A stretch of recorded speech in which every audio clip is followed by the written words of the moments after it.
Only two chapters in, and JoJo Lands already has the potential of being one of the best parts in JoJo's. There's a lot in this chapter, and the first thing we get is a Breaking Bad reference. If you thought the drug deal in chapter 1 felt like Breaking Bad, the opening scene in this chapter is literally a scene straight out of Breaking Bad. They mentioned the DEA and everything. I'm just gonna call everything in this part a Breaking Bad reference, aren't I? I skipped over it last chapter, but the, let's say, sexually inclined cop is back. Which I thought Jodio killed him, but hopefully he did this time because not only is the cop a rapist, he's also a pedophile.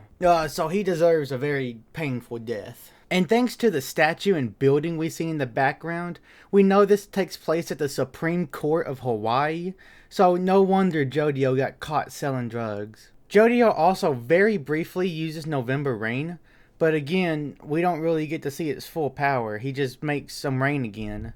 But I doubt it's that simple.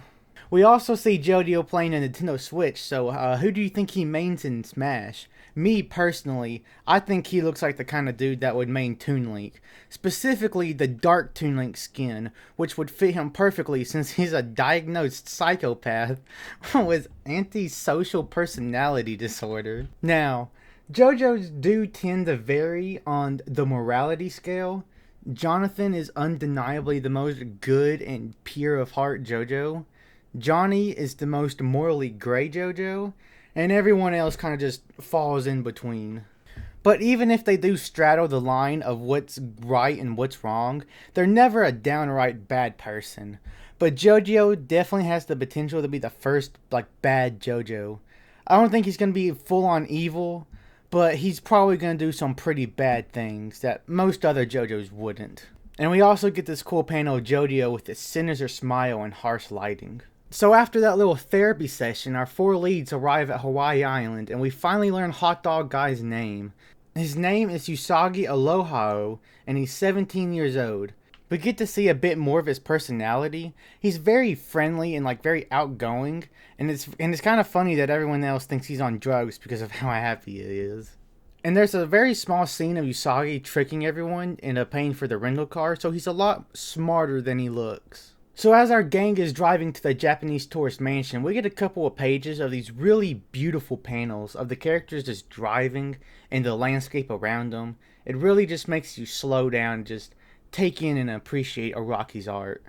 But they arrive at the mansion and we finally get to see Usagi stand. It's named the Mat Kudasai, named after the song Mat Kudasai by King Crimson. I gave the song a listen. I'm not saying it's a bad song. It's a bit too slow for my taste, personally. But Mat Kudasai is like a very small stand, like the size of your palm, and it looks like a little robotic chicken. I don't think it's actually supposed to be a chicken, but it's got these little chicken wings and legs, and it just makes me think of a chicken. And I had some difficulty trying to come up with a localized name for it. Kudasai is a Japanese word that basically means please. You just use it whenever you're trying to be polite. So I thought Matt Polite would work, but I didn't really like it. So I started to take into account the stand's design, and since it looks like a chicken, it got me thinking. And I came up with a name that I really didn't like at first, but it's really grown on me. So I predict Matt Kudasai's localized name will be Polite Chicken. I hope you like that name as much as I do.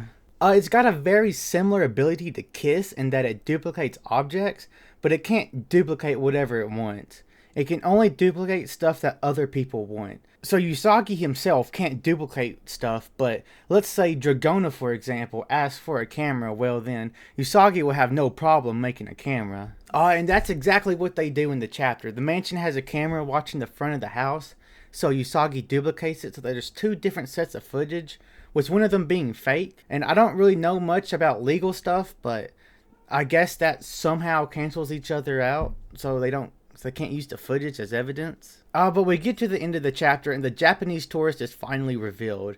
Now, like many others, I was expecting the tourist to be someone from part 8. Maybe it's Gappy, maybe Yasuho, maybe Joshu. But no, it's no one from part 8. No, they're not even from this universe. It's goddamn Rohan Kashibe. It's just straight up Rohan Kashibe from part 4. I mean, I love Rohan too, but Araki, he really loves Rohan. That's his favorite child, and he doesn't even try to hide it. I think Araki regrets not coming up with Rohan sooner, or he would have probably been the main character, and that's probably why there's so many goddamn Rohan spin-offs. Honestly, I'm perfectly okay with this as long as Rohan is the only original universe character. If you add a whole bunch of them, it kind of undermines the whole point of having an alternate universe in the first place. But having just one original universe character show up, I think that's fine, and it's also funny. And if an original universe character absolutely had to be in the alternate universe, I think Rohan and Dio would have been the top 2 picks, but we already got an alternate universe Dio, so Rohan just makes the most sense. And it's kind of hard to say how long Rohan would be in the story. He might only be in it for this first section of the story, or he might stick around to the final chapter. Who knows, but I'll be okay with either one. Oh, but man, what a chapter. That Rohan reveal, man. I had to get up and just walk around because of my shock. We're only 2 chapters in, and JoJo Lands is already a lot of fun. Maybe it's because it's a new part. Maybe it's because it's my first time experiencing a new part as it releases, but I don't know. JoJo Lands definitely has the potential to crack my top 3 favorite parts. Which is part 7, 4, and 3 in that order from worst to best. I mean, best to worst. But anyways, thank you for watching. I'd really appreciate it if you left a like and subscribed, and maybe leave a comment with your thoughts on the chapter. And I'll see you in the next video. Radical!